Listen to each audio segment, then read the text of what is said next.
No ar, Salete. Boa noite, bem-vindos ao Serra Negra na Roda, um programa produzido e transmitido pela página do Facebook da Casa da Cultura e Cidadania Dalmo de Abreu Dalari. Hoje nós vamos conversar sobre a importância da ciência, que não só é responsável por todo o avanço tecnológico, né, conquistado até hoje em diversas áreas, e que se mostrou essencial na pandemia com o desenvolvimento da vacina, que é a única forma de tratamento que a gente tem aí disponível, né? E para falar com a gente sobre esse assunto, nós convidamos a bióloga Roseli Alvim Sanches, que é mestre em Ciências pelo Instituto de Biociências da Universidade de São Paulo, doutora em Ambiente e Sociedade pelo Instituto de Filosofia e Ciências Humanas da Universidade Estadual de Campinas. Ela é ex-professora do Centro Universitário Amparense na área de saúde. É pesquisadora também na Amazônia e no Vale do Ribeira há 30 anos. O outro convidado é o professor sênior da Universidade de São Paulo, Mário de Vivo, ex-integrante do Departamento de Biologia da Faculdade de Filosofia, Ciências e Letras de Ribeirão Preto e Museu de Zoologia da Universidade de São Paulo, além de pós-doutorado no Departamento de Mamologia do Museu de História Natural de Nova York. E participa também do debate o Fernando Lucas Menezes, que é doutorando em Física pela Unicamp e tem dedicado nos últimos meses a analisar os dados de Covid-19. Eu queria, assim, começar. Boa noite a todos vocês, dando boas-vindas a todos vocês. Boa noite a todos que estão nos assistindo. E a gente podia começar com o Mário dando uma ideia para a gente do que é a ciência. Bom, primeiro, queria agradecer a Salete e o Carlos pelo convite. O que é a ciência? A ciência é uma das maneiras que a humanidade encontrou de lidar com a realidade ao seu redor. Ela é, na verdade, a melhor dessas maneiras disponíveis até hoje, né, nesse momento. Por que ela é uma das maneiras e por que ela é a melhor? Ela é uma das maneiras porque ela compete na sociedade com outras maneiras de se obter informação sobre a realidade.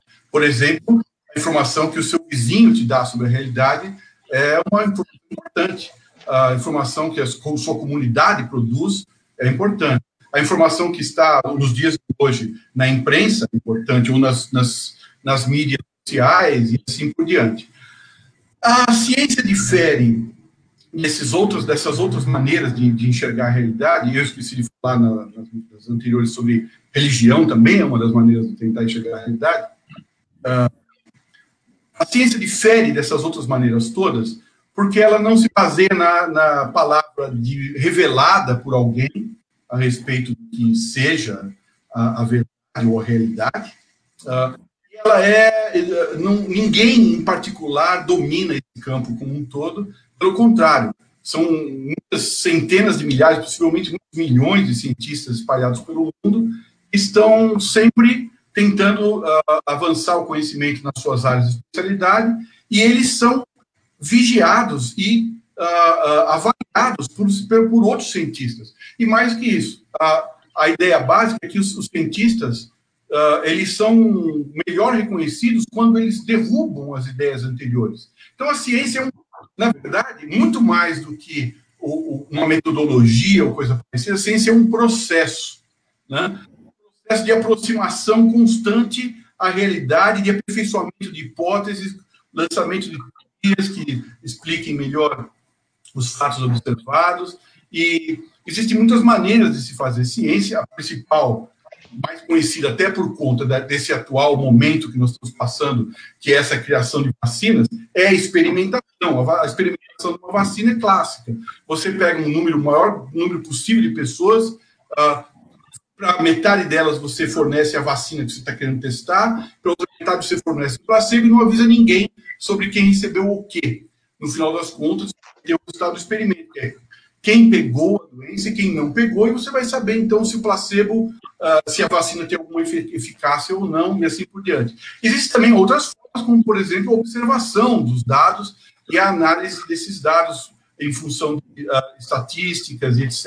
E existem numerosas maneiras, metodologias de se trabalhar com ciência. Mas o que é mais importante é que nenhum cientista, em particular, domina a sua área como um todo, e ele é observado pelos demais, e é criticado pelos demais, e as ideias estão sempre mudando. Então, a ciência não é algo que a humanidade lida muito bem a respeito, porque a ciência está frequentemente mudando a sua concepção sobre as coisas, e é difícil da gente aceitar isso, né? Então, daria para falar mais, mas eu acho que vamos em frente, né? E aí, Roseli, eu queria que você falasse sobre o seu trabalho, né, e o seu trabalho de pesquisa, aí, como é que você vem desenvolvendo. Bem, obrigada. Antes de mais nada, boa noite a todos e a todas, todos que estão nos assistindo de Serra Negra, amigos, colegas, familiares aí. Estou longe e agradeço aí pelo convite da Salete, do Mota, com esse grupo para debater e conversar a respeito um pouco do que é a ciência, o que está sendo colocado em relação, por que há tanta resistência em relação à chamada ciência, né? E eu fiz uma reflexão sobre esse tema, levando um pouco para o meu universo, dentro do meu campo de formação, que é das ciências biológicas, mas que tem uma interface muito grande com as ciências humanas. Tentei fazer essa reflexão pensando tanto na minha experiência, como quando você faz essa conversa dentro de sala de aula com os alunos, tentando explicar por que afinal de contas, um exemplo, a química é importante. Por que afinal de contas, a biologia é importante? Por que a matemática é importante? Enfim, como o Mário colocou aí, existem várias formas de você explicar a realidade, e dentro da ciência, isso acabou se subdividindo em várias disciplinas, que é como a gente acaba aprendendo de uma forma fragmentada e dentro da escola, essas disciplinas separadas, a química, a física, a matemática, né? Aprende um pouco da história, da geografia, isso tudo de forma fragmentada. Mas todo esse conhecimento que a gente aprende vem de uma tradição de outros conhecimentos, de outros pesquisadores e cientistas no mundo, né, desde as antiguidades, que foram lá escrevendo, descrevendo seus conhecimentos de uma forma unificada sobre a natureza, e que a nossa sociedade fragmentou. Então, muitas vezes, a negação em relação aos fatos da ciência, porque é pelo simples fato de que, para a gente estudar fenômenos da natureza, não depende, como o Marco falou aí, de uma única verdade. Você depende de disciplinas, de diferentes conhecimentos que estão disponíveis, que se agregam para explicar aquele fenômeno. Então, por exemplo, hoje em dia tem a discussão sobre o clima, sobre as mudanças climáticas. Por que tem o grupo que não acredita em mudanças climáticas e o grupo que acredita, polarizando? Porque existe uma falta de conhecimento, o conhecimento está desagregado, e a gente esquece que, para falar de clima, a gente não está falando só de temperatura, a gente está falando de umidade, a gente está falando de pressão, a gente está falando de latitude, longitude. Existe uma complexidade aí de fatores do clima, e que só os estudiosos dessa área das físicas, da climatologia, conseguem aprofundar e estudar isso. Mas voltando um pouco, como é que eu transportei essa discussão para dentro da sala de aula e usando até a própria química? Eu fui professora num curso de estética e de cosmética, no Centro Universitário Paulista, uma experiência muito positiva, e você tem alunos de diversas origens e formação que chegam, tem alunos que são profissionais já da área, e mesmo pessoas que, né, recém-formados que chegam para aprender, por exemplo, o que é uma fórmula, como é que faz uma determinada mistura, e precisam entender um mínimo de química para atuar na área de estética. E quando você pergunta para eles o que é a química para eles, para esses alunos, eu perguntava sempre na minha aula, muitos deles sempre faziam aquela mesma impressão que eu tive quando eu estudei no ensino médio, que não mudou. Que a química é uma coisa cheia de fórmulas, que a química é muito confusa, que a química tenta explicar um monte de coisa, mas há aqueles que entendam que entende a importância da química para explicar, por exemplo, uma molécula que é fundamental na nossa vida, que é o DNA. Quando a gente fala em DNA, e aí eu vou focar aqui na conversa, tem outros assuntos, quando a gente fala, por exemplo, do DNA, ninguém nega o DNA. Ele aparece até em fórmula, como slogan de venda de shampoo, de reparador de cabelo, de shampoo, de condicionador, tem DNA vegetal.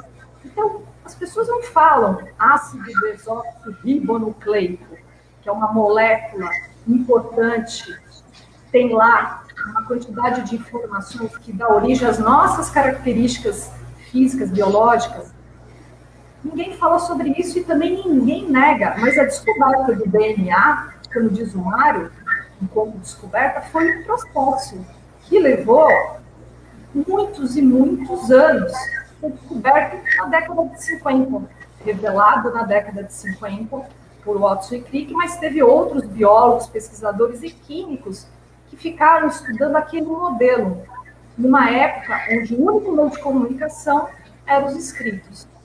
Então, quando eu falo da importância da química nesse aspecto, eu falo, olha, vocês estão falando que vão dar e receitar shampoo de DNA para suas clientes, mas esse DNA, primeiro que ele não existe mais enquanto função de DNA, de material genético dentro de um shampoo, mas ele é uma molécula que a sua descoberta é muito recente e muito importante do ponto de vista do progresso da ciência, em todos os aspectos, aconselhamento genético, identificação, né, genética para crimes, uma série de outras utilidades. O tal do DNA hoje é utilizado e falado no jargão comum. Então, a ciência, ela existe para quê? Ela é um processo, ela tem que ser universalizada, o conhecimento tem que ser disseminado, e ele tem que ser passível, inclusive, de verificação e ser refutado. Na verdade, não é única, e, portanto, a ciência ela busca sempre essa aproximação, a partir de diferentes visões. Então, eu vou parar por aqui e vou passar agora a bola para o meu colega Lucas.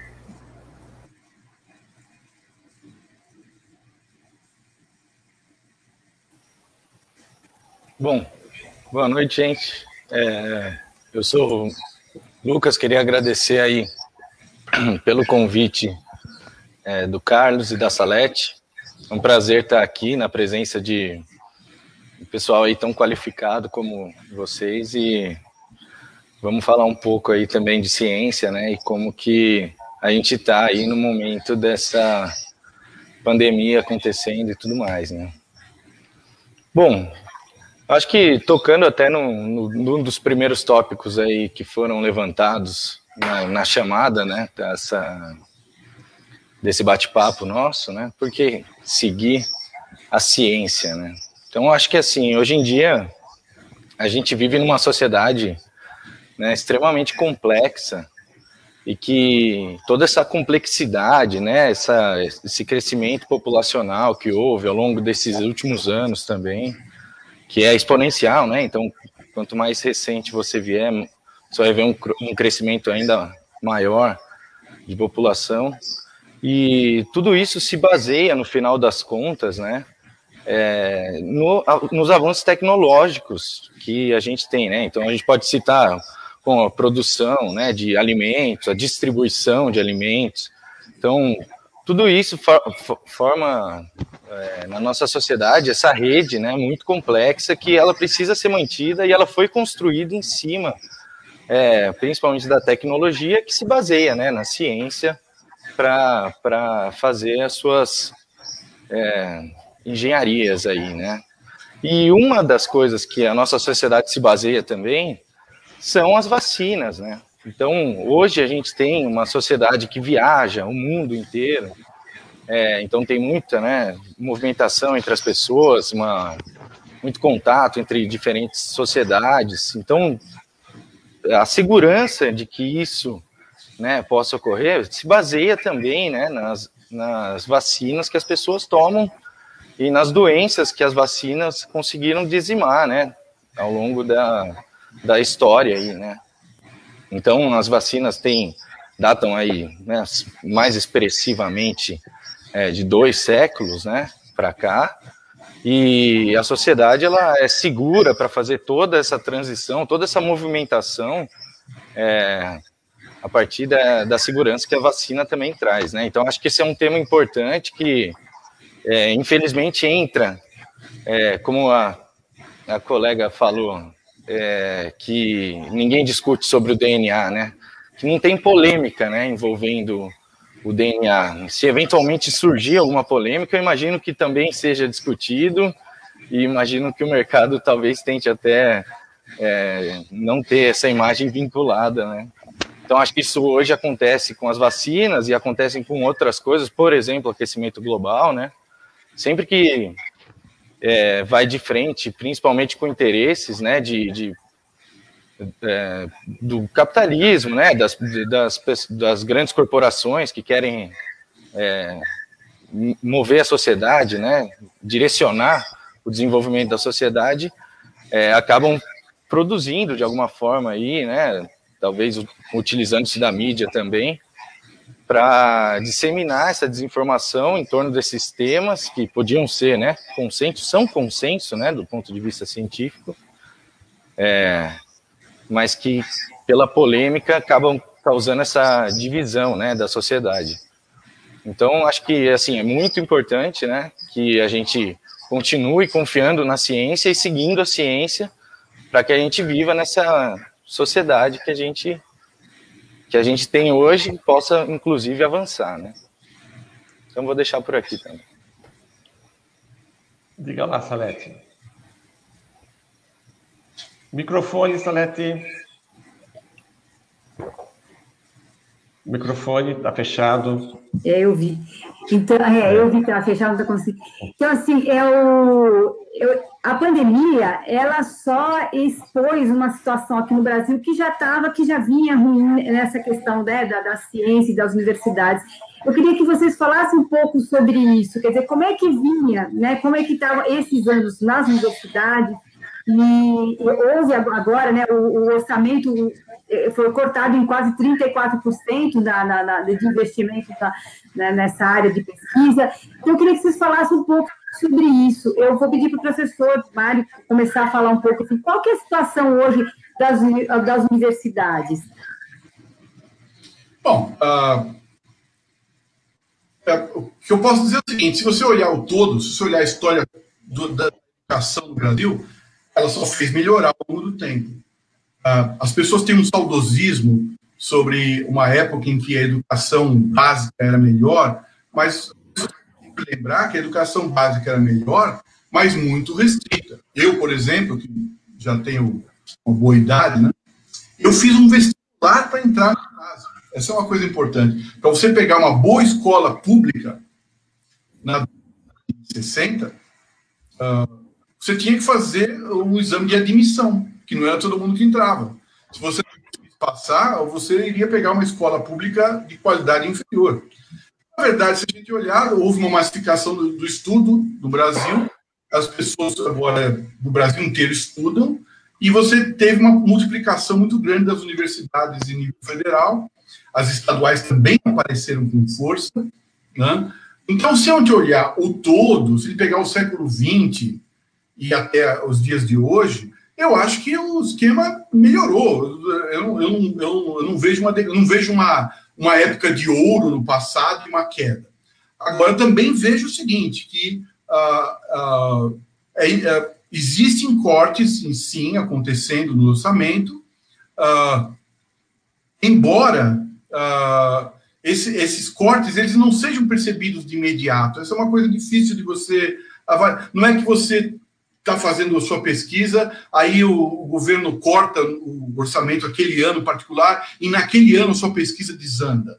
Não é bem assim. Existe uma questão seguinte: para você conseguir manter o ritmo de aperfeiçoamento desse processo como um todo, o dinheiro precisa chegar de uma forma relativamente constante. E uma falta num determinado ponto dessa escala vai acarretar um problema um pouco mais adiante. Não sei se, eu assim, acho que eu tenho conversado com colegas que têm se queixado, mas também vejo os colegas continuando a produzir e trabalhando o melhor que eles podem dentro das circunstâncias.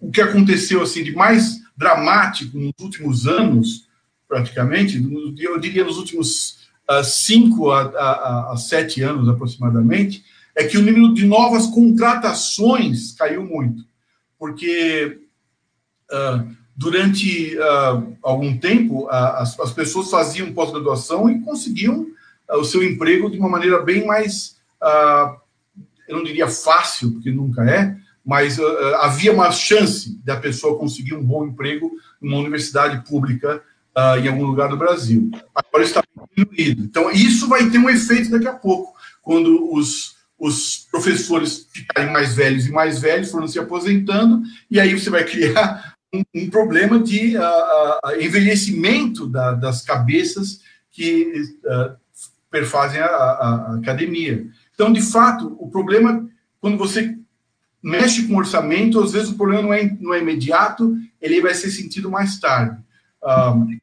Eu não sei, não posso dizer nesse momento o que acontece. Certamente difere muito de área para área.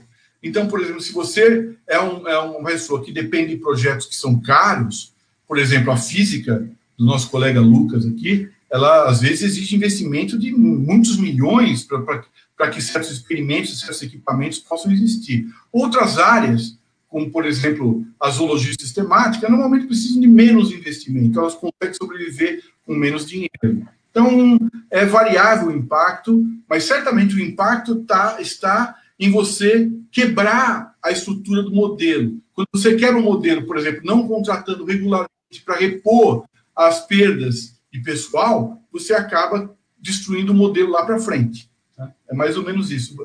Às vezes o impacto não é imediato. E você, Roseli, qual que é a sua percepção? Pois então, eu acho que quando eu penso nos cortes, né, cortes em relação ao que é chamado de gastos públicos, eu sempre penso, na verdade, é o corte dos investimentos públicos, que é, voltando um pouco até do início da minha fala, a ciência ela tem que ser universal e acessível a todos, a ciência nas suas várias modalidades e disciplinas. Quando você começa a enxugar recursos, colocando isso como gasto, a impressão que dá, para quem não entende ou não tem uma trajetória, uma vida acadêmica, entende que a ciência acaba sendo supérflua, e que, portanto, deve ser cortado. Então, se a gente pegar, o Mário fala da época dele, quando se prestavam exames para entrar numa escola pública. E para entrar numa universidade pública, tudo foi muito difícil. Mesmo hoje, atualmente, com o Enem e todas as outras possibilidades de você melhorar as chances de entrar, a gente sabe que essa disputa ela é acirrada. Mas é importante saber que antes, na minha época, quando eu queria prestar biologia, no final dos anos 80, o número de faculdades, de universidades públicas que, por exemplo, davam aula sobre biologia, que tinha curso de biologia, ciências biológicas, não de biologia, de ciências biológicas, era pouquíssimo, muito restrito. E assim, de outras disciplinas. O que eu percebo que houve um momento, por exemplo, no estado do Mato Grosso, onde eu estou hoje, e as estaduais, as universidades estaduais, começaram a se expandir, sair do eixo da capital dos estados e justamente do interior. Vocês imaginam que o estado do Mato Grosso ele é gigantesco, perto, comparativamente a São Paulo e a muitos outros estados brasileiros. E imagina você universalizar o conhecimento, fazer o conhecimento chegar, ou a universidade chegar para as pessoas e habitantes que vivem ou que vivem na região norte do estado. Então, a Unemat, a Universidade Estadual do Mato Grosso, por exemplo, ela tem campus em várias regiões do Mato Grosso, inclusive muitos no norte do estado, e ainda assim são dispersos, oferecem modalidades de cursos para, pelo menos, atender. Às vezes é demanda de mercado, mas é uma forma de fazer, levar e chegar ao conhecimento por uma grande parcela da população do Estado que está fora do eixo das capitais. E eu acho que cada Estado, no Brasil, cada Estado tem uma forma de agir em relação à educação. São Paulo sempre foi um Estado muito rico no sentido de receber recursos do governo federal e estadual para desenvolvimento de pesquisas, porque tem uma grande concentração de pesquisadores no sul do país. O Centro-Oeste, a Amazônia, está fora desse eixo da concentração, mas então foi, de fato, graças à abertura desses campos de outras universidades no interior desse Brasilzão, que houve a possibilidade, inclusive, de pessoas das comunidades indígenas irem ter a possibilidade de fazer um curso de nível superior. Mato Grosso, por exemplo, tem a primeira universidade indígena constituída também por professores indígenas no seu corpo docente. Eu estou ressaltando isso, que isso vai muito claro que tem a política do governo federal, mas a gente tem que olhar o Brasil nessas suas diferenças, onde cada estado também tem a sua política educacional. E a gente, como cidadão, estando dentro ou não fora da área acadêmica da universidade, tem que continuar pressionando para ter acesso a essa formação. E, para terminar, uma coisa importante é que isso tem que ser valorizado, as questões da ciência em si, o que é a ciência, a importância dela, o que ela nos beneficia. Isso tem que ser colocado desde lá do ensino básico, do ensino médio, para que essas crianças vão começando a ter uma visão não fragmentada da realidade, como se para entender a realidade a gente precisa ser ou engenheiro ou médico. Não, a gente precisa um pouco dessas diferentes visões e ter o entendimento da importância do método científico para que essas informações sejam as mesmas distribuídas para outros lugares do planeta, de forma igual, de forma que as pessoas tenham um entendimento comum. Então, a educação básica é fundamental. Então, o investimento, os cortes, eles têm que ser pensados assim, com uma falta de investimento e o que nos afeta desde a educação básica até a educação no nível superior. É isso. E você, Lucas? Está pensando, né? O Lucas tem uma visão interessante, porque ele é um estudante universitário, que ele pode falar exatamente como ele está sentindo isso daí, o impacto dentro da própria corpo discente, assim, né, Lucas? Exatamente, né? Como o professor Mário falou aí, ele fez uma visão mais geral, né? E o que eu posso dizer é mais sobre a história recente, né? Então, eu estou vinculado à Unicamp desde 2009. Eu me formei lá na física, me formei no mestrado também. E agora estou no doutorado. E o que eu posso perceber, né, desde que eu entrei em 2009, o que eu via era um processo de democratização, né, da universidade. Falando mais especificamente da Unicamp, né, mas eu sei que também ocorreu esse projeto, né, de desenvolvimento da sociedade, né, de desenvolvimento da educação superior. Então foram construídos, né, muitos institutos federais, os IFs, né, além de ter um incentivo muito grande também na pós-graduação, né, das universidades estaduais, federais. Então eu vi um crescimento, né, do grupo discente, né, da Unicamp. O número de alunos cresceu muito e se diversificou muito, que foi muito bom. Mas o que eu leio hoje, né, a minha leitura é que hoje a gente vive um projeto descontinuado, né? Então, de alguns anos para cá, esses 6, 7 anos para cá também que o Mário citou,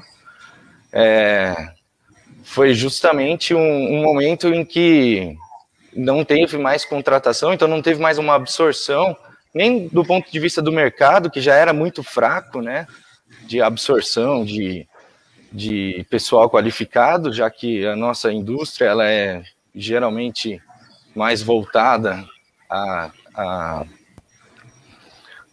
trabalhos menos, né, qualificados assim, mas, bom, independente disso, eu acho que aumentou muito o número de alunos, o número de professores não aumentou da mesma forma.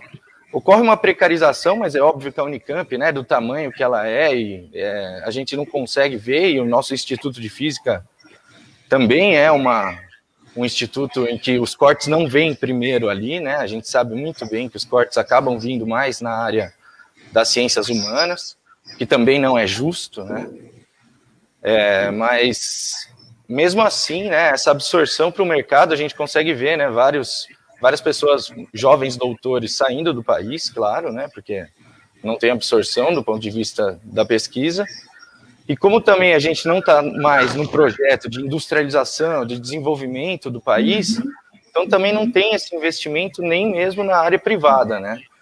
Então, assim, realmente a situação ficou crítica nesses últimos anos, e eu vejo como a descontinuação aí de um projeto que estava sendo construído desde o começo aí dos anos 2000, né? Principalmente, claro que o desenvolvimento vem de antes, né, mas ele veio mais abrupto aí, claro, nos governos do Lula e depois da Dilma, e descontinuou-se, né? Então vamos ver o que vai acontecer daqui para frente. Eu não toquei no ponto da pandemia, mas acho que ela só piora essa situação, né? Vamos falar daqui a pouco. Eu só queria aproveitar, só que o Lucas falou sobre a desindustrialização. Existe uma preocupação muito dos governos, de todos esses últimos governos, de atrair investimentos, de atrair empresas, né, de fora, mas assim, é possível, quer dizer, qual que é o papel aí dos investimentos em pesquisa para que isso aconteça? Não era por aí o caminho para atrair os investimentos, para atrair empresas? O Estado não teria quer dizer, não coloca muito como prioridade esses investimentos, porque as empresas estão desindustrializadas até por conta da falta de novas tecnologias, de inovação. Queria que vocês falassem um pouco sobre isso, essa parceria do Estado com a iniciativa privada. Mário, pode falar. Começar. Pode começar, Mário. Bom, então, a minha impressão é a seguinte, que não é um fenômeno brasileiro. O que aconteceu na história da humanidade desde a Revolução Industrial foi que o trabalho humano na indústria foi migrando de país para país. Então, em primeiro lugar, você tinha países que eram essencialmente agrícolas e com poucos países realmente industriais, como a Inglaterra, no século XIX. Depois, durante o século XX, as duas guerras europeias colocaram a Europa de joelhos, essa que é a verdade, inclusive a própria Inglaterra, o Império se desfez, e surgiu a potência econômica dos Estados Unidos, que foi criada em função da indústria, né? Os Estados Unidos era um país agressivo e com uma proposta diferente de outros países em termos de sociedade, mas a Segunda Guerra Mundial, principalmente, né, como sendo a locomotiva industrial do mundo. Mas isso também acabou por lá. Essa é uma das razões, inclusive, pelo fenômeno Trump, né, nos Estados Unidos. O Trump foi direto no coração daquele monte de gente que ficou desempregada com as indústrias migrando para os lugares onde a mão de obra é barata.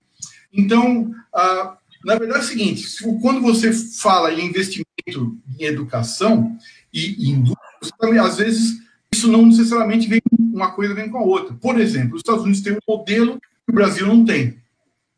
Os Estados Unidos, até o Trump, porque depois que entrou o Trump, isso meio que foi criticado por parte da população local.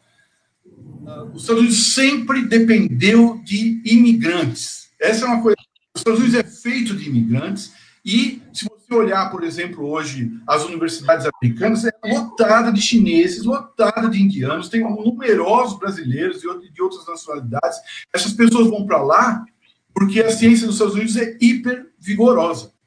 Agora é o seguinte, a indústria continua sendo organizada por cabeças, principalmente ligadas ao modo ocidental de vida, mas elas migram suas fábricas para outros países. Então, a questão de trazer investimento para cá não passa pelo modelo brasileiro de ciência, que é um modelo que é protecionista de poucos estrangeiros no Brasil. O Brasil é um país que ainda engatinha em muitos aspectos da ciência.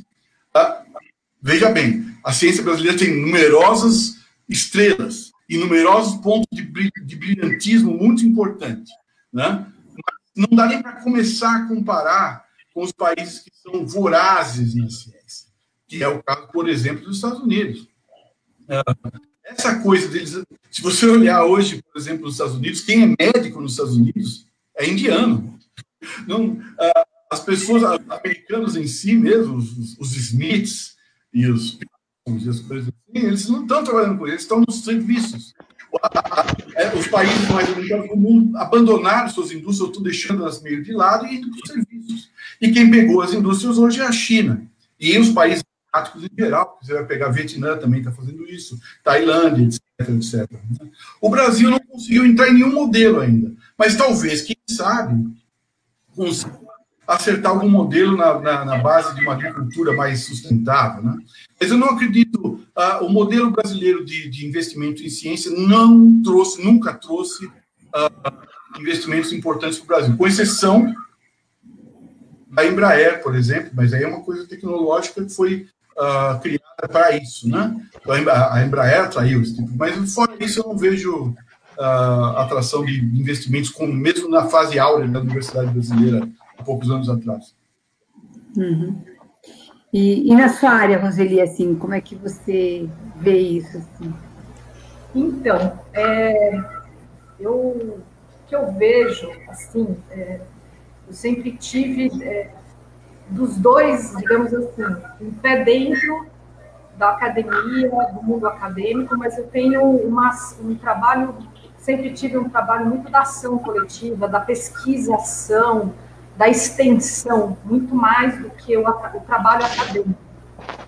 E eu acho que tem vários aspectos aí que estão relacionados à questão de falta ou investimento. O que eu sempre vi, tudo que eu vivenciei na minha vida dentro, seguindo a área das ciências biológicas, mesmo hoje trabalhando numa área de interface com as ciências humanas, que é o ambiente e sociedade, o programa da Unicamp, eu sempre vi uma grande dificuldade, né, do cientista brasileiro, ele não é ser reconhecido, mas dele passar por todas as etapas e o processo para ele chegar num nível onde ele vai poder ter condições de viajar internacionalmente ou viajar dentro do próprio país dele, divulgar a pesquisa, ter tempo para escrever sobre a pesquisa dele, publicar.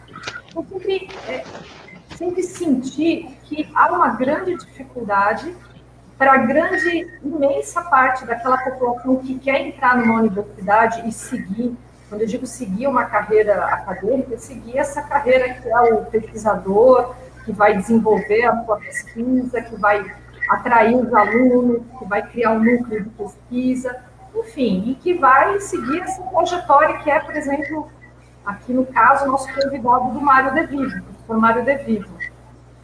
Então, para você ter tudo isso, além de você ter um esforço, a iniciativa, ter a vontade, você tem aí um longo caminhar para você conquistar esse espaço.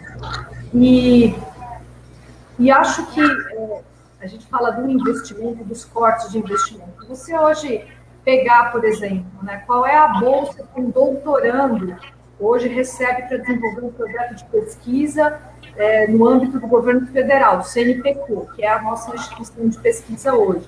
Possivelmente o CNPq não deve ser atualizado ainda a tabela dele, que é a mesma tabela que ele pagou em 2015, quando eu tive a minha bolsa de doutorado. Quando você tem uma bolsa de doutorado que na época X vale R$2.000, e você tem que se dedicar à pesquisa intensamente, desenvolver o seu trabalho, mas você tem que sobreviver, comer, ter filho, quem tem filho, tem que lidar. O brasileiro, ele fica nessa situação, entre fazer mais ou menos aquilo que ele pode fazer, para ser um cientista, e tocar o dia dele na batalha, nas condições que é permitido. Então, essa dificuldade, essa falta de verbas, eu acho que ela já existe há muitos e muitos anos. E que, dependendo do tema ou da grande descoberta, eu não estou falando que precisa ser a descoberta pelo mercado. Eu não quero colocar as coisas no plano do mercado, do interesse do capitalismo, não é isso. Mas um grande advento, por exemplo, eu vou falar de uma cientista brasileira que eu tenho um enorme respeito, que foi minha professora na USP, nas Ciências Biológicas, que é famosa internacionalmente, a Mariana Zatz. Ela é a coordenadora do projeto Genoma. Hoje, quando se fala em projeto Genoma, os nossos filhos, a geração atual, já conecta, mesmo sabendo que é DNA, já conecta a DNA, material genético, código genético, e vê a importância. Só que o projeto Genoma, essa importância, tudo isso, a professora Mariana, ela sempre desenvolveu os estudos de biologia molecular e tinha a sala, o laboratório dela, no Instituto de Biociências da USP, onde ela fazia, na época, pesquisa de aconselhamento genético para famílias onde existiam casos de distrofia muscular, por exemplo. E nessa época, a biologia molecular também era muito difícil. Você ter microscópio eletrônico, era um advento. Na minha época de biologia USP, a gente, inclusive, fazia visita para conhecer o primeiro microscópio eletrônico, nos anos 80, no Brasil. E a gente fazia visita lá na Biociências. E esses professores estavam lá, como diz o Mário, engatinhando na biologia molecular, mas criando espaços de abertura dessa própria ciência, né, a biologia molecular, para discutir com alunos e levar, né, um sentido para a sociedade. Então, ela, com os achados dela e toda a formação, claro, ela viajou para os Estados Unidos, para a Europa, divulgando conhecimento, né? Hoje ela é coordenadora do projeto Genoma Humano, pelo Instituto de Biociências. Tem, certamente, deve ter dificuldades das verbas, mas tem uma grande visibilidade e apoio de instituições no mundo inteiro. Né? E a gente tem outros cientistas brasileiros, que a gente fala que são as estrelas, que foram premiados recentemente, inclusive o colega do Dr. Mário De Vivo, Walter Neves, também foi meu orientador. Tem um projeto de popularização das ciências, de discutir a evolução humana para as cidades do interior de São Paulo. E o Walter Neves e a equipe dele, nos anos 90, foi o grande descobridor da Luzia, né, considerado, na polêmica aí da arqueologia, um dos esqueletos mais antigos da América. Então, a gente tem... isso eu estou citando alguns que estão aqui, né, no nosso universo. Esses investimentos, eles aumentam ou diminuem, dependendo muito disso, de quanto o pesquisador vai se dispor a se sacrificar para divulgar o seu trabalho, quanto ele vai, inclusive, ser bombardeado, criticado, todo esse processo, para ele ter uma visibilidade, não é só na mídia, mas nos pares colegas dele, para ele poder chegar no nível de ter financiamento e recursos, às vezes, para o próprio projeto. Isso pode ser a vida inteira acadêmica dele. E a gente que não é, como se diz, popstar, a gente vai estimular muito mais para poder conseguir esses recursos. Agora, no cenário atual, as coisas tendem a ficar mais difíceis também nessa cidade. Isso é importante ser dito. Obrigada. E, Lucas, você tem, assim, né, acrescentar que você estava falando sobre essa coisa da desindustrialização com a pesquisa? Então, eu vejo que o investimento, né, em ciência, ele é um investimento que ele não é fácil de se fazer, né? Você tem que investir em vários cientistas, né, para você ter um resultado, é muito incerto, né? Além disso, ele é inerentemente de médio a longo prazo, né? Então, a gente, no Brasil, parece ter muita dificuldade, né? O histórico de investimentos no Brasil acaba sendo no curto prazo, geralmente, né? O que dá dinheiro na hora, né? Além disso, a gente tem um papel, né, mundial, acho que o professor citou também, a gente tem um papel mundial que tem interesse, né, os países da Europa, principalmente, têm interesse de que o Brasil continue sendo o pasto deles, né? Então, que seja criada aqui a comida, que para a população que a gente tem hoje, né, corresponde à diminuição das florestas, etc., que é uma coisa que impacta diretamente nas mudanças climáticas que a gente também estava falando. Então, eu acho assim, não tem muita lógica, né, porque eu acho que a mão invisível do mercado, ela é meio assim, né, ela é meio cega também, e meio burra, eventualmente, e nos guia não na direção que a gente acha que deveria, né, que vai ser mais benéfico para a população em geral. Então, assim, o caminho que a gente está seguindo agora é de desindustrialização. Provavelmente vamos seguir nessa, porque é muito intensa a força do mercado, né, em fazer com que a gente continue nisso, a não ser que realmente a gente crie juntos um projeto, né, e que a gente se continue nesse projeto até que ele traga alguns frutos e, de novo, né, tem que esperar, eu imagino. Então, a gente tinha que pensar mais, né, em desenvolver o país e o que a gente quer do futuro do Brasil, né, então a gente tem que começar agora a refazer esses investimentos. Eu acho que o povo brasileiro é muito capaz e a gente vê que quando há investimento, né, na direção correta, na direção de formar técnicos e formar cientistas, a gente tem vários exemplos aí de cientistas brasileiros. Então, acho que a gente tem que seguir e criar logo esse projeto de desenvolvimento do país novamente, para a gente poder absorver essas pessoas no mercado. Tem um monte de brasileiro capaz por aí que está produzindo lucro fora do país, produzindo conhecimento para uma universidade estrangeira. Então, assim, daí também fica difícil, né? Acho que a conta não fecha, porque todo o investimento que foi feito nele, na formação dele, nas universidades, acaba não retornando também para a sociedade. Então tem todas essas coisas aí se pensar. E, bom, é isso por enquanto. E você, Mota, se você quer fazer uma pergunta, Mota, só eu fiz algumas coisas assim são indagações do cidadão comum, assim, né? Eu vejo assim a questão da ciência, assim, a ciência para mim é a coisa mais importante para o desenvolvimento civilizatório da humanidade e tudo mais. E a gente vê correntemente aí no dia a dia, nesses últimos tempos, principalmente, que a ciência está sendo sobrepujada pela crendice, enfim, pela bruxaria, por todas essas coisas aí, né? As pessoas não acreditam mais, quer dizer, não todas, mas muitas não acreditam mais nem no poder da vacina, né? Que é um negócio, para mim, absolutamente catastrófico e maluco, né? Mas, enfim, e até puxando aqui a coisa para a Serra Negra, assim, eu vejo, assim, por exemplo, que é um projeto, né, escolar, né, desenvolvido até pelo Sebrae, que eles falam assim, de ensinar as criancinhas mesmo, assim, aquela coisa tal do empreendedorismo.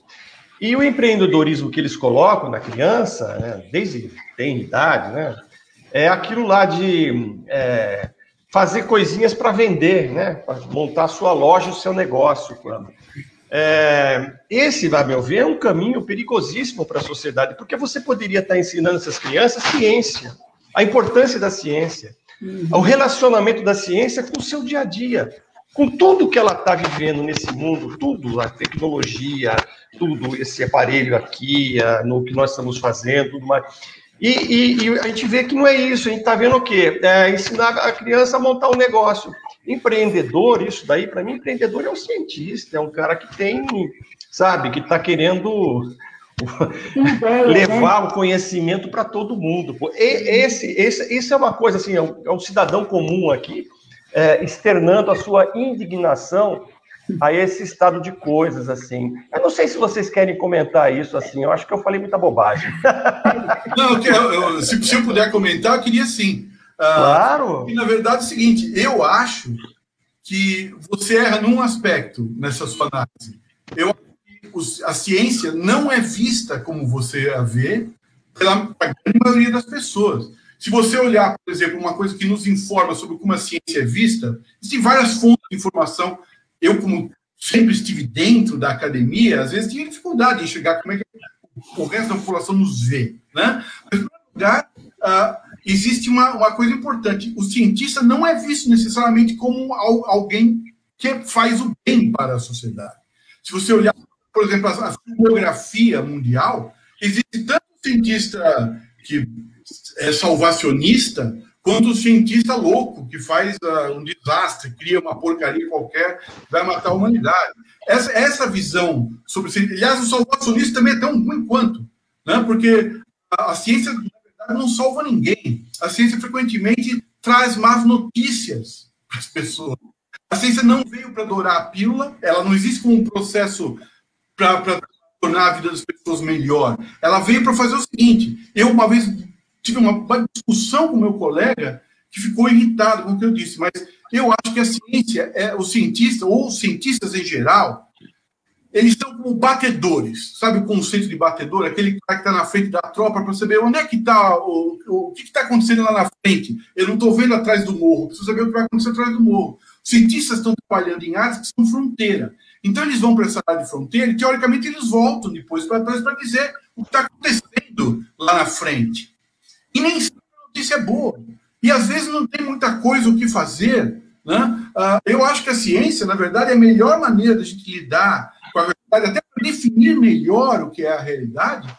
Não necessariamente traz boas notícias, ela é desvinculada da tecnologia. A tecnologia, por exemplo, ela frequentemente visa um lucro, né? Existe a tecnologia social, existe a tecnologia de caráter humanitário, né? Mas a maior parte da tecnologia não é. Então, tanto faz se a gente tem o celular ou tem o telefone fixo. Você, de repente, hoje ninguém vive mais sem o celular, mas se não existisse, nunca tivesse existido o celular, a gente não estaria discutindo se ele é bom ou é ruim, né? A tecnologia cria necessidades para nós que a gente não tinha. Então, agora nós precisamos ter o 5G, vamos ter o 5G. Daqui a pouco o 6G, e assim por diante. Eu acho que a ciência não é vista dessa forma. Eu acho que as pessoas desconfiam da ciência porque a ciência, ela não passa o processo para as pessoas, ela passa normas. Então, eu venho lá um cientista e falo: vocês têm que ficar separados por 2 metros de distância e usar uma máscara. Acontece que as pessoas não sabem sobre a física das partículas que ficam ao nosso redor, do ar que circula ao nosso redor. Elas não entendem o conceito de que o que está saindo daqui vai chegar no nariz de alguém, na boca. Nunca foi explicado para elas. E o cientista acaba parecendo também uma espécie de curandeiro. Não tem essa... Eu desconfio que a humanidade não vê o cientista com bons olhos e nem vê a ciência com bons olhos. A comunidade gosta muito de tecnologia. Sempre que alguém vem com uma coisa, um objeto novo que faz alguma porcaria, bobagem qualquer, todo mundo acha o máximo. Mas eu acho que não é vista dessa forma e frequentemente, nessa discussão geral sobre funcionalismo público, os cientistas nas universidades federais e estaduais são geralmente bem mais bem pagos do que a sociedade e, por isso, eles também são vistos como sendo pessoas que se usam ou utilizam os recursos da nação para seu bem próprio. E também fazem de suas corporações. Então, na verdade, a visão que eu tenho do que o mundo lá fora pensa sobre ciência não é tão boa assim, tão rosa. E, portanto, é um pouco até esperado que as pessoas não acreditem em tudo que os cientistas dizem, né? Para pior para elas, mas é verdade, eu acho. Bom, vamos lá, uma discussão boa aí. Não sei se mais gente quer entrar nela, assim. O cientista ou a ciência, enfim, eles são, assim, na percepção popular, então, mal vistos, eles são inúteis, vamos dizer assim, a ciência é inútil. É mais proveitosa para a sociedade aquela igreja do bairro ali, o pastor que fala aquelas coisas todas, enfim, né, que o mundo foi criado há 5.000 anos. O pastor vai para a comunidade, ele atua direto na comunidade, ele fala com a pessoa o que ela está precisando ouvir naquele dia. O cientista fala o que você tem que fazer para evitar que o planeta esquente daqui a 20 anos. Eu quero ouvir isso. Né? Mas o pastor... toda a tecnologia e tudo aquilo, desde que ele levanta até ele chegar à sua lá igreja, lá, como eu não sei como é que chama aquilo, lá o templo, todos esses processos assim, ele não vai nu, ele não vai a pé, ele não vai, enfim, ele vai com todos os recursos criados por pesquisadores, enfim, né? Toda essa tecnologia, né? E eles não entendem isso, as pessoas não conseguem compreender isso. Daí você entendeu a minha coisa? As pessoas não conseguem compreender o que está na cara delas. Pô, né? Um minutinho só para falar uma coisa que é um negócio que me preocupa ultimamente. Existe todo um conjunto de cientistas que tem recentemente proposto que o mundo não é melhor. E, de fato, você, por exemplo, não precisa ir muito para trás no tempo para você morrer de um corte no braço. Você fazia um corte no braço, claro. Infeccionava, você morria. Isso, né? Hoje você não morre disso. Mas o problema é o seguinte, as pessoas não têm essa memória. É lógico que viver na Idade Média era um horror. A gente, dos 5 aqui que estão participando desse debate, mas provavelmente todo mundo está assistindo, acharia um horror viver na Idade Média, mesmo se fosse um rei. Porque a gente, uma pessoa de classe média baixa, provavelmente vive melhor e tem mais recursos do que um rei na Idade Média. Mas as pessoas não têm memória disso, elas só podem lidar com o que elas têm memória da vida. Então, na verdade, nunca existe essa satisfação. Eu tô vestido, eu tô pegando o ônibus. Ainda bem que vem motor, senão eu tinha que pegar um cavalo. Mas as pessoas não vivem essa realidade. Então, elas nunca vão dar esse tipo de homenagem para a ciência e tecnologia, né? Desculpe, Não, é uma discussão que eu gostaria de ouvir outros aí, vocês mais aí, a Roseli, o Lucas, sobre isso daí, que é interessantíssimo essa aí. Eu vou complementar porque eu não sei. Porque isso aí se interliga com a educação, com o processo de educação, o processo educacional. Qual seria a saída para mudar essa, né? Porque é desanimador, né? Você imaginar que você vai ficar, né? Que as pessoas não têm noção, né? Da importância. Então é desanimador. Então, eu acho que assim, tem muitas coisas aí que vocês falaram, vários elementos. Começa de novo na questão do que é o significado da ciência, o que é o método científico, o que é a ciência, como é que isso vai ser explicado lá na escola, lá no comecinho, no ensino fundamental, no ensino médio, a questão da experimentação científica, o que é isso. Como essas coisas são passadas? Talvez com raras exceções das escolas, mesmo as escolas privadas, não é uma questão de ser escola pública ou privada, as escolas acabam passando, é exatamente isso, a visão fragmentada da ciência no que a gente chama de disciplinas. Então, em vez de você ficar explicando como é que converte temperatura em graus Celsius para Fahrenheit, por exemplo, para um aluno de 11 anos de idade, você poderia explicar o que é clima, o que é feito, o conceito de clima, que envolve temperatura, que envolve, eu já falei aqui, né, variáveis de pressão, latitude, longitude, uma série de variáveis que definem clima. Se ele vai aprender a converter em Fahrenheit, em Celsius, isso é uma outra questão. Mas isso é importante porque lá, quando estiver prestando vestibular, ele vai precisar saber essa fórmula. E aí ele já começa a colocar essas coisas fragmentadas sem significado nenhum. Ora, as crianças hoje, diferente da nossa época, que a gente olhava para o professor, eles eram a fonte dos nossos conhecimentos. O conhecimento que chegava até nós, na nossa formação, numa época, eu não estou falando estamos falando dos anos 80, dos anos 90.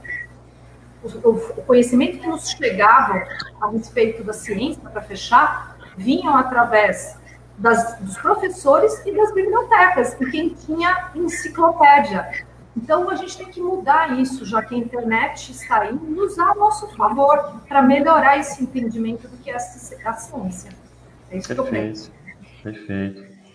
E aí, Lucas? Porque, assim, eu só vou fazer antes de passar o mesmo porque, assim, essa juventude, ela já vive no meio de muita tecnologia que a gente nem imaginava. Quer dizer, você não ter curiosidade, não imaginar que aquilo, né, da onde que vem, né, de como que aquilo foi produzido, como é que você consegue ter um aparelho que você conversa com todo mundo, um aparelho como a gente está aqui conversando, fazendo essa conferência aqui. Quer dizer, a gente nem tinha isso. Hoje, diante de tanta tecnologia, é inacreditável, né? Que as pessoas não acreditam na ciência, não é? Eu não sei. Acho que para acrescentar aí, eu acho que, bom, quando você vai falar da importância, por exemplo, do ensino, né, da ciência no colégio, né, uma coisa que atinge muito a gente, que é quando a gente vai dar aula de física, né, é uma matéria bastante odiada, né, pelos alunos. E muito. Como? E a gente sempre tenta contornar isso, e a gente pensa no porquê. Porque para a gente que seguiu essa carreira, assim, é óbvio, né, que o porquê. Eu acho que é útil também. Eu acho que quando você aprende, por exemplo, né, muita gente fala, para que eu vou usar a Bhaskara, né?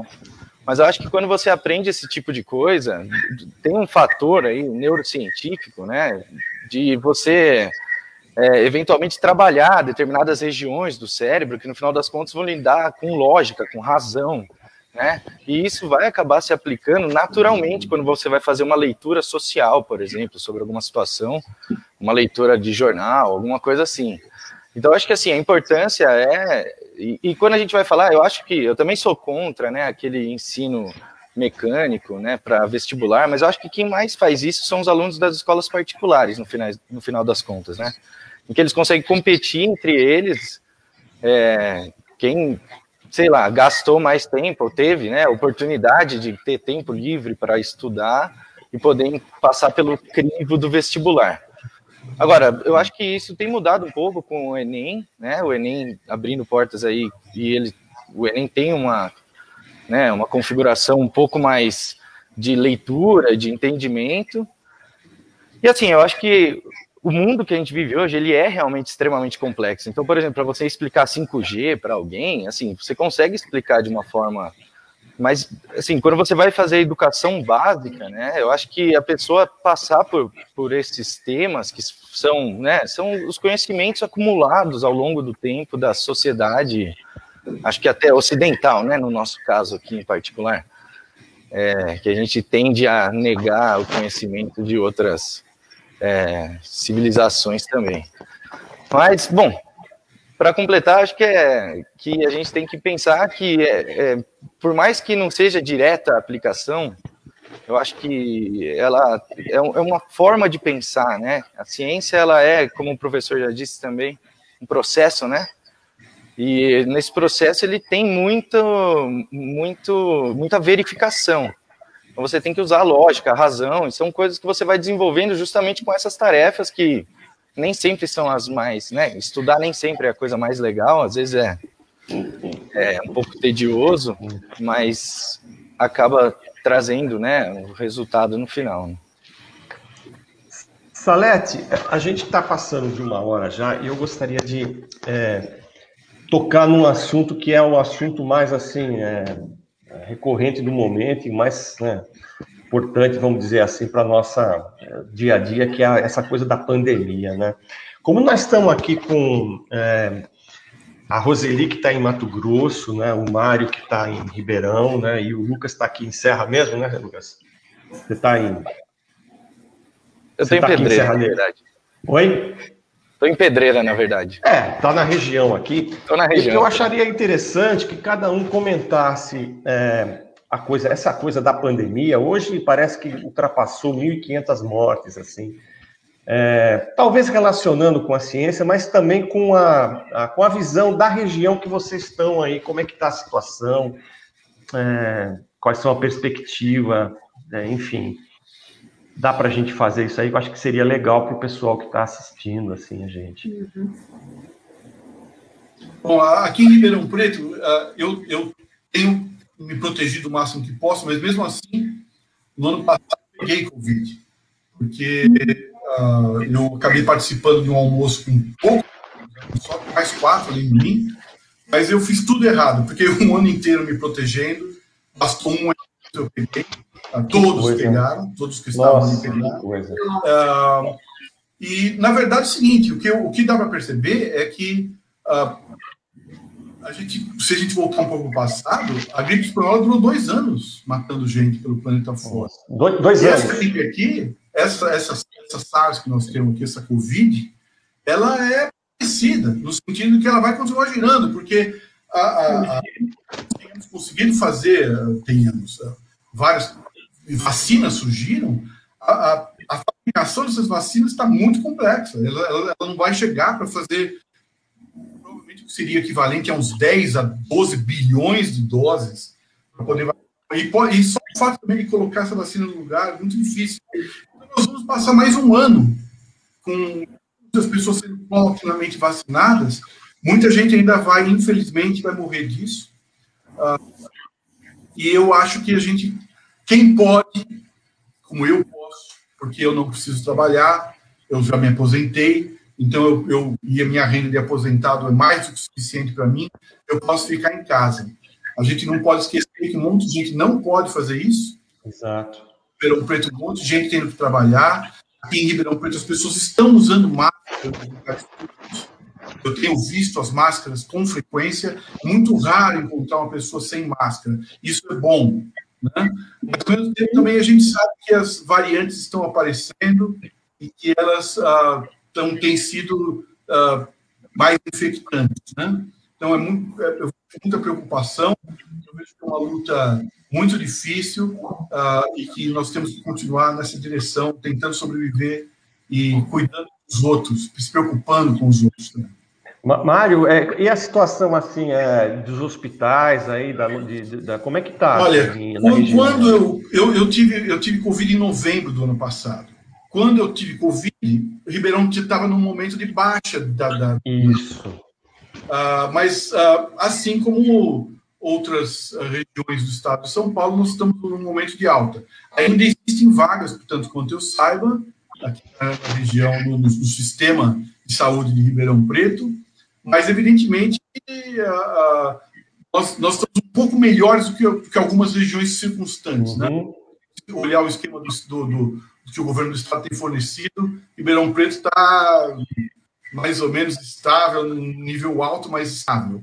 Certo. É muito preocupante mesmo. Eu acho que a gente tem que continuar tomando cuidado. Quem pode se esforçar, tem que se esforçar ao máximo. Né? Perfeito. É isso que eu consigo perceber aqui. Roseli, e aí no Mato Grosso, como é que está a situação aí? Você está onde? Vamos falar para o pessoal mesmo, se é a sua cidade aí que você está. Eu estou em Nova Chavantina, aqui é bem o coração do Brasil, assim, bem no centro-oeste. A cidade mais próxima que conhecida é Barra do Garças. Nós estamos da capital do Mato Grosso, eu estou mais ou menos a uns 800 quilômetros. Nossa Senhora! É Cuiabá. Mato Grosso, então, aqui eu acho que o que a gente está vivenciando hoje, a gente está numa situação extremamente grave em relação à Covid. E o que a gente está vivenciando hoje é bem exatamente o reflexo dessa questão de negar. Eu nego porque eu não conheço, eu acho o achismo de cada um em relação a um tema tão complexo que é essa doença que é causada pela Covid. Como ela é nova no sentido da descoberta científica, muitas coisas estão vindo em termos de artigo, de produção, de sintomas. Então, é claro que a gente pensa assim, que a melhor medida que todos os países, os estados, as cidades deveriam ter tomado é a medida de precaução, né, de cuidar dos seus habitantes para que não acontecesse, ou acontecesse muito pouco. Se a gente pegar o livro que eu estou relendo, do Albert Camus, A Peste, escrito final da década de 40, ele fala já, né, sobre a peste, mas toda medida de isolamento sempre existiu. Mato Grosso, algumas cidades não fizeram. O exemplo é aqui, fez muito pouco isolamento. O fato que o ano passado era a região onde tinha o menor número de casos no estado, e a gente está liderando agora, um ano depois, número de casos proporcionalmente em relação ao número de habitantes. Uma estrutura bem limitada, né? Tem 2 leitos de UTI, né? Um público limitado. E eu tive confirmação, eu peguei Covid, tive a confirmação por exame, agora que saiu essa semana, há 15 dias atrás. Me derrubou um dia. Então, qual é a conduta das pessoas de modo geral? Diante como como todo mundo fica achando que sabe, ou tudo bem, junta fé, conhecimento científico, mas a atitude de se proteger é de cada um. E, infelizmente, eu acho que a gente está, as pessoas ainda estão desacreditando o que é, né, o mal está causando e a situação que a gente está chegando, né, numa situação bastante grave quanto à saúde pública. Está bem longe de Goiânia e Cuiabá, e as coisas se complicam aqui no Nortão, no Mato Grosso, vai trazer muitas tristezas, como já está trazendo. Então, é isso, né? A descrença, a falta de informação, e as pessoas também irem se informar melhor, ir atrás das informações para melhorar suas atitudes. Eu acho que a gente está patinando nesse tipo de comportamento e achando que não está acontecendo nada. Então, é grave. Lucas, você fez alguns estudos aqui, né, sobre a pandemia aqui na região, né? Que conclusões você chegou aí que você pode dizer aí para o pessoal, hein? Olha, Carlos, eu queria... bom, eu vim acompanhando aí, né? Acho que a última publicação que a gente fez aí no portal, a gente estava ainda vendo a guinada, né, da segunda onda. Isso. Eu li muito sobre esse assunto, né, o que geram essas ondas, e a gente viu o que é consenso na área científica agora, né, apesar que tem mudado esse consenso, né, eventualmente, dependendo dos novos conhecimentos que vão surgindo, mas é que é de muita importância o que eles chamam de eventos de supercontágio, né? Super spreader events, em que você tem uma data comemorativa, alguma coisa assim, em que a população, ou mesmo uma festa, por exemplo, em alguma cidade, o quanto que isso desencadeia uma onda, né, de contágio. Bom, é claro, a pessoa volta para casa, né, passa para as pessoas de casa e tudo mais, e toda essa é a onda se espalhando, né, e quando a gente vê essa onda que a gente viu o pico aí no meio de janeiro, ela é uma causa direta dos finais de ano, né, das festas de final de ano. Então, ela vem com um delay, né, inclusive o número de casos agora, acho que até a gente pode fazer até uma nova publicação, se vocês quiserem, porque o número tem caído, o número tem caído, né? Eu acho que em 7 de 9 cidades aqui da região, o número tem caído. E tem 2 que estão estáveis. Eu me esqueci agora quem que era certinho, mas a gente pode falar mais disso depois. Mas mesmo assim, né, a gente tem vários delays aí envolvidos, né? O que a gente tem no momento... o que eu vejo são UTIs lotadas, né, então, na nossa região. Então, tem um outro delay, né, que é o delay das pessoas se curarem eventualmente. E enquanto elas não se curam, não tem vaga de UTI, né, porque elas estão usando aquelas vagas. Então, hoje a gente vê um decréscimo no número de casos. Infelizmente, né, essa notícia boa pode gerar aí uma tranquilidade, né, que não deveria, mas... E realmente, quem acompanha aí mais de perto, principalmente em Serra Negra e em Pedreira, né, a gente está aqui numa região em que não são todas as cidades que tem UTI, né? Acho que Serra Negra é uma delas. Não tem UTI aqui. As vagas aqui são em amparo, são hospitais de amparo. A gente tem aí, eu acho que é um contrato aí, né, do circuito das águas, tem muita gente que acaba indo para a Unicamp também, mas assim, a gente vê hoje, na minha visão, né, a minha leitura é que essas UTIs lotadas ainda são um reflexo do final do ano, né, das viagens, das férias, né, que seguiram, né, e agora a gente vê o número de casos caindo e ainda vai um tempinho para as UTIs ficarem um pouco mais folgadas. O Lucas, a gente teve notícia de que em Águas de Lindóia teve um caso dessa variante nova, né, do Amazonas. Assim. Você tem alguma notícia dessa variante chegando para cá ou não aqui na região? A gente sempre tem a dificuldade de fazer justamente esse teste, né? Que é um teste que não é feito em todos os casos, né? Então, ultimamente está sendo feito, acho que para seguir, né, os rastros aí. Mas, assim, a visão que eu vi, né, vou terceirizar a visão aqui, mas vou citar o nosso Miguel Nicoleles, né, ele vê que já está espalhado, né, todas essas variantes, infelizmente, por exemplo, no Reino Unido, quando surgiu a nova variante, ela dominou a variante anterior, certo? Então não tem mais a variante anterior. Isso só sobrevive, sempre tem variação, né? Mas só sobrevivem as que são mais contagiosas. Por isso que todas as variantes que surgem são mais contagiosas. E o fato também delas serem mais contagiosas fazem com que ela se dissemine muito rápido e ela ganha espaço mesmo contra o outro vírus, certo?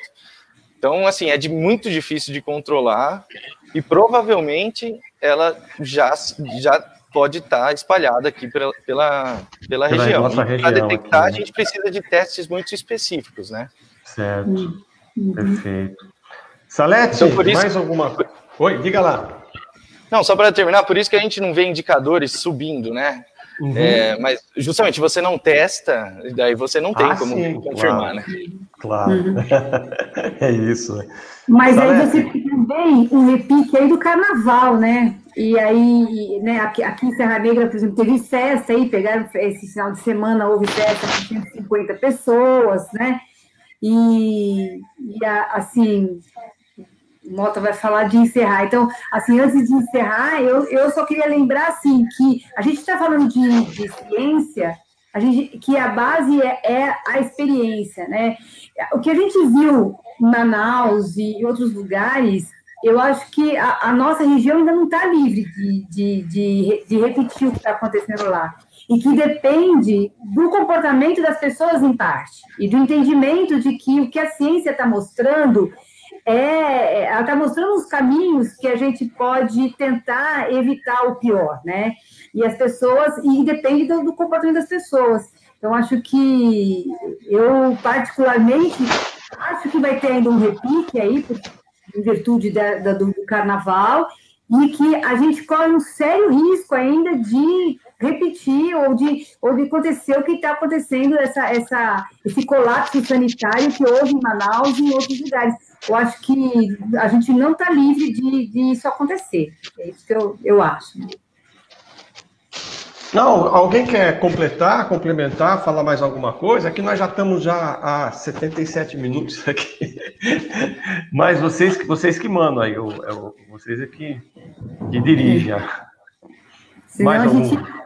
Eu queria agradecer o convite, e achei que foi muito interessante ter discutido isso que nós discutimos hoje. Eu acho que muitos outros aspectos poderiam ter sido levados, mas o tempo é curto e não dá para falar. Não, a gente repete isso, Mário. Isso é uma conversa que depois a gente vai...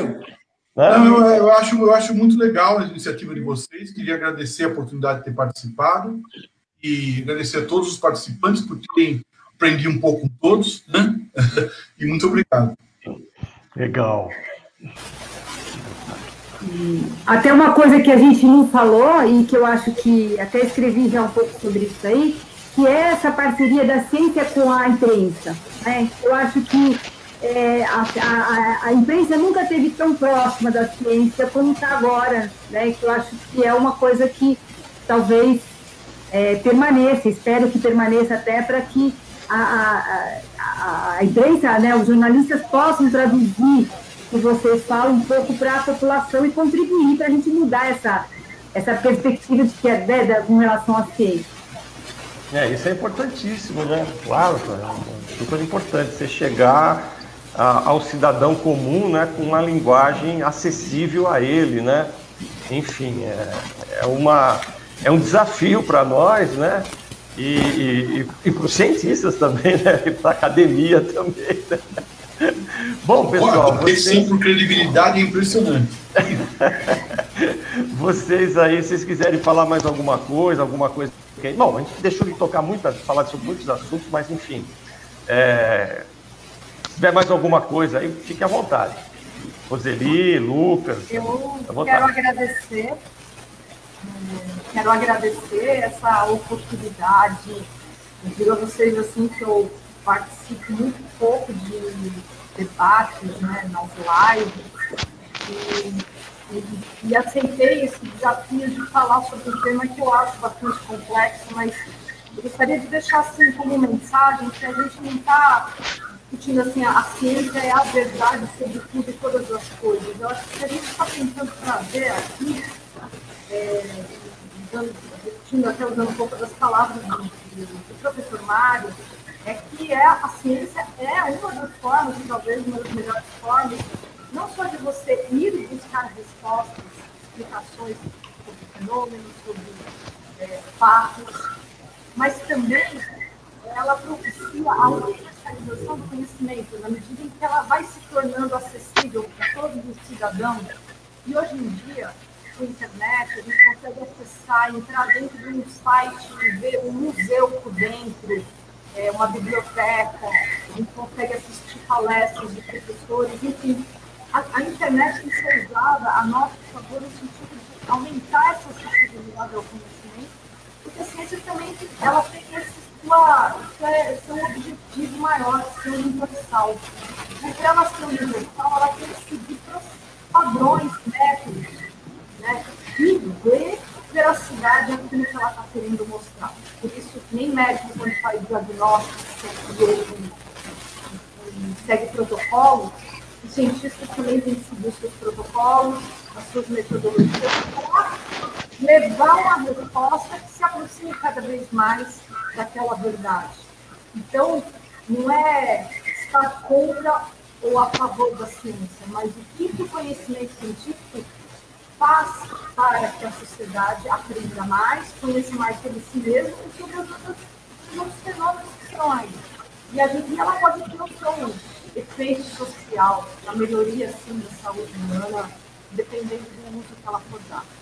Mas ela tem os seus procedimentos. Então a gente tem que pensar que entender isso não é uma coisa que está dada na escola, e muito menos dentro da universidade. É uma carreira, é um processo, é um envolvimento, é uma dedicação de tempo de observação e de muita leitura.